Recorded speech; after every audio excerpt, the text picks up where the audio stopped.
আলাইকুম। আবারও বরাবরের মতো একটা গাড়ি বিক্রি করলাম। তো এই গাড়িটা কোথায় বিক্রি করলাম আর কত টাকা বিক্রি করলাম বাইরের মুখ থেকে শুনি। আর আমাদের ঠিকানা বলে দিচ্ছি। আমাদের ঠিকানা ফরিদপুর রাজবাড়ী গলন্দ মোড়, তামিম এন্টারপ্রাইজ। তামিম এন্টারপ্রাইজে এসে দেখে পছন্দ করে গাড়ি কিনতে পারবেন। তো যে বাজেট নিয়ে আসবেন ইনশাল্লাহ চেষ্টা করবো ওই বাজেট অনুযায়ী গাড়ি দেওয়ার জন্য। তো আজকে আমরা একটু ভিন্ন রকমের একটা গাড়ি বিক্রি করছি বাইরের কাছে। তো আজকে আমাদের অনেক রাত হয়ে গেছে, দেখেন আমি বাসায় চলে গেছিলাম, লুঙ্গি পরে আসছি, যেহেতু লুঙ্গি পরে কখনো আমি দোকানে আসি না। তো বাইরের জন্য আসা লাগছে। তো ভাই কিসের জন্য আসা লাগছে, ইভেন আপনার কি সমস্যা, ভাই কোথা থেকে আসছে, আমরা ভাই মুখে কথাগুলো শুনি। তো আসসালামু আলাইকুম ভাই। ওয়ালাইকুম আসসালাম ওয়া রাহমাতুল্লাহি ওয়া বারাকাতুহু। আপনার বাসা কোথায়? আমার বাসা যশোর। যশোর। তো আপনি আমাদের এখানকার খোঁজ পাইছেন কিভাবে? আমি ইউটিউব থেকে খোঁজ পাইছি। ইউটিউবে ভিডিও দেখছেন? হ্যাঁ। তো এই গাড়িটা তো আপনি নিলেন তাই না? হ্যাঁ অবশ্যই। কত টাকাতে নিলেন? 1,70,000। 1,70,000। হ্যাঁ। আচ্ছা, আপনি যে ইউটিউবে এখন প্রায় রাত বাজে কতটা বাজে, প্রায় আপনার কয়টা বাজে? 11টা 11টা 11:30 বাজে। অবশ্যই। আমি তো শোরুম বন্ধ করে বাসায় চলে গেছিলাম। অবশ্যই গিয়েছিলেন। আপনি আমাকে ফোন দিয়েছেন তাই না? অবশ্যই। আপনি বাসায় যাওয়ার পর আমি ফোন দিয়েছি। ফোন দেওয়ার পরে আমি এখানে আসছি, আসার পরে আপনি গাড়ি দেখলেন। আপনি কি ডাইরেক্ট এত রাত্রে এখানে আসলেন কেন, মানে আর সারাদিন কোথায় ছিলেন? আমি অন্য শোরুম দেখছি, অন্য শোরুমে আমার পছন্দ হয়নি, যার জন্য আমি এখানে আইছি। আচ্ছা, এটা কি আমাদের রাজবাড়ির ভিতরে দেখছিলেন না বাইরে আমাদের আশেপাশে যে শোরুম গুলো ওই শোরুম দেখছিলেন? আর কি পাশে দেখছিলাম আর কি। আচ্ছা, তাহলে মানে ওই শোরুমে পছন্দ হয় নাই? না না, মানে রাজবাড়ির শোরুমে গেছিলেন, এই তো রাজবাড়ি গেছিলেন, আপনি পছন্দ হয় নাই, পরে আমার এখান থেকে আপনার পছন্দ হয়েছে। হ্যাঁ, আপনার দোকানটা বন্ধ ছিল, আমার শোরুম বন্ধ ছিল। হ্যাঁ ভাই, ফোন আমার শোরুম বন্ধ ছিল, আমি শোরুম বন্ধ করে বাসায় চলে গেছিলাম। তো ভাই এসে বলতেছে যে ভাই আমার একটা গাড়ি লাগবে।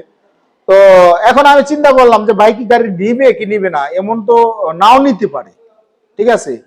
তার কারণে একজনের এত রাত্রে ভাই শোরুম বন্ধ করার পরে আবার আসে একটা দূরের থেকে লোক, চিন্তা করলাম যে দূরের থেকে আইসি, তাহলে শোরুমটা যাই খুলি, না নিলে সমস্যা নেই, না আমার মোটরসাইকেলে 20-30 টাকা তেল পড়বে।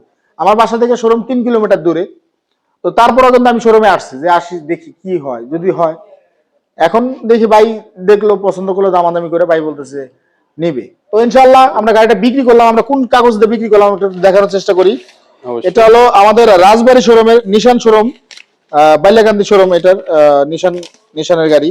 এই যে সরি, আপনার তাজ শোরুমের গাড়ি। তাজ শোরুমে আমি সকালে যে গাড়িটা বিক্রি করছি ওটা হলো নিশান শোরুমে ছিল, আর এটা হলো তাজ শোরুমের গাড়ি। এটা আপনার স্টাম্প, এটা আমাদের শোরুম কাগজ, এই দিয়ে আমরা বিক্রি করলাম। তো ভাই গাড়ি কিনে আপনি খুশি তো? হ্যাঁ আলহামদুলিল্লাহ, আমি খুব খুশি।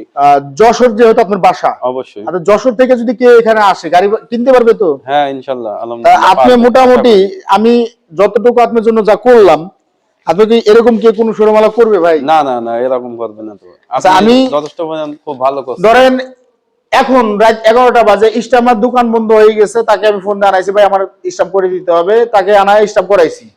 এই গাড়ির পিকআপে মিটারে একটু সমস্যা ছিল, মিটারের লাইন আসতো না, মিস্ত্রিকে বাসা থেকে আনায় মিস্ত্রি দিয়ে আমি মিটারের লাইনটা ঠিক করাইছি।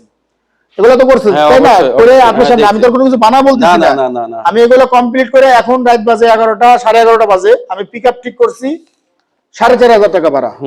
4,500 টাকা ভাড়া। এখন আমরা ইনশাআল্লাহ ভিডিও শেষে আমরা পিকআপে উঠাই দেবো গাড়িটা। আমরা একটু গাড়িটা দেখানোর চেষ্টা করি যে আমরা কোন গাড়িটা বিক্রি করলাম। মাত্র 1,70,000 টাকা গাড়ি। এই গাড়িটা হলো মূলত বয়স হলো 24/8 গাড়ি, আর ব্যাটারি লাগানো আছে 25-এর ব্যাটারি, মানে ব্যাটারি বয়স বেশি না, 1 থেকে 2 মাসের ভিতরে ব্যাটারি বয়স। এই যে কিং পাওয়ার আপডেট মডেলেরটা। তো গাড়ি স্পেয়ার দিয়ে দিছি, চার্জার দিয়ে দিছি। এই যে পিছনে যে লেখা আছে এই যে তাজ মোটরস, ঠিক আছে, তাজ মোটর, নিউ তাজ মোটরস লেখা আছে, 24-এর মডেল নাম্বার শব্দ আছে ইনশাআল্লাহ। তো গাড়িটা উনি চালা খেতে পারবে। তো আপনারা যদি এই ধরনের গাড়ি নিতে চান, এই গাড়িটা একটু আগে একটা ছেলে মানে আমার বন্ধ করার আগে একটা ছেলেকে আমি বলছিলাম, ঠিক আছে, যেই টাকা বলে দিয়েছিলাম, ও ভিডিওটা যদি দেখে ও আফসোস করবে, ঠিক আছে। ওকে আমি বলে দিয়েছিলাম যে ভাই গাড়িটা নিয়ে যাও, তো নিল না, এটা ওর কপালে নাই। ইভেন ও আমাকে যাওয়ার সময় আমাকে বলেও যায় নাই, তুমি নিবি না সমস্যা নাই, বলে গেলে কি সমস্যা হইতো, তোকে আমি আরো 4 নাস্তা খাওয়া তারপর পাঠাই দিতাম। আচ্ছা যাক, যা হয়েছে হয়েছে, বোঝে নাই, অল্প বয়সী ছেলে আসছিল, আমার সাথে অনেক জুনিয়র হবে। তো ইনশাল্লাহ আপনারা আসবেন, এসে দেখে আমাদের শোরুমে কিন্তু হিউজ পরিমাণ গাড়ি। আপনারা আসলে রিটার্ন যাবেন এরকম কোনো অপশন নাই। আপনি আমার কাছে কোন ধরনের গাড়ি চান, আজকে ইনশাআল্লাহ আমার ধরেন যে 2-3টা গাড়ি গেছে, 3টা গাড়ি গেছে, এটাতে 3 নম্বর গাড়ি ডেলিভারি হচ্ছে। তো আপনারা আসলে ফেরত যাবেন না, কারণ শোরুমে ধরেন আমার শোরুম আছে, আমার পাশে আরেকটা শোরুম আছে, 2 শোরুমে আপনার 80টা গাড়ি আছে, আমার ওই পাশে আরেকটা শোরুম আছে 100টা গাড়ি আছে। 100টা গাড়ির ভিতর কি একটা গাড়ির বাজেট আপনার হবে না? একটা হইলেও হবে। 100টা গাড়ি যেখানে থাকবে তার বাজেট ধরেন যে আমি আমার কথা একদম নিচে একজন মানুষের 65,000 বাজেট, কিন্তু আমার এখানে ধরেন যে নিচে 65 থেকে উপরে ধরেন 2,30,000 টাকা পর্যন্ত গাড়ি আছে। এর ভিতর মাঝে মাঝে মাঝে মাঝে অনেক ধাপের গাড়ি আছে। তো আপনি যে কোনো একটা বাজেট আপনার গাড়ি হবেই।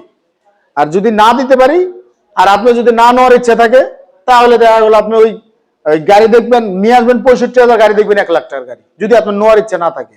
আর যদি ইচ্ছা থাকে যাবে আমার আছে ক্যাশ 65, তাহলে 65 গাড়ি দিতে হবে। অবশ্যই। একটা মানুষ কয় টাকা প্রফিট করবে? নয় একটা গাড়িতে 2,000, 3,000, 5,000 টাকা যে সর্বোচ্চ লাভ করে সে দেখা গেল একটা গাড়িতে 5,000 টাকা করা যায়। আমি জানি, যেহেতু বিজনেস আমি করি, আমি বুঝি একটা গাড়িতে 5,000 টাকা লাভ করতে গেলে, যেহেতু দূরের পার্টি, এদের কাছ থেকে 5,000 টাকা লাভ করলে আমরা গাড়ি বিক্রি করতে পারবো না। আমার গাড়ি এখান থেকে কক্সবাজার নিয়ে গেছে, দিনাজপুর নিয়ে গেছে, দিনাজপুরে 12,000 টাকা ভাড়া, কক্সবাজার দিছি 30,000 টাকা ভাড়া, আপনার বরিশাল পিরোজপুর 6,000, 7,000 টাকা করে ভাড়া দিছি, খুলনা দিছি। তো আমি যদি আমি লাভের চিন্তা বেশি করি তাহলে তো এরা গাড়ি নিবে না। আমার কথা, আমার ইউটিউবে ইনকাম আছে, আমার সব দিকে ইনকাম আছে, আপনারা এসে দেখে নিবেন। আর যদি আচার আচরণ ব্যবহার অনেক কাস্টমার সাথে ভুল ত্রুটি হয়ে থাকে তো সবাই আমার ক্ষমা দৃষ্টিতে দেখবেন। আর আমার চ্যানেলটা সাবস্ক্রাইব করে রাখবেন। সবাই ভালো থাকবেন, সুস্থ থাকবেন। আসসালামু আলাইকুম।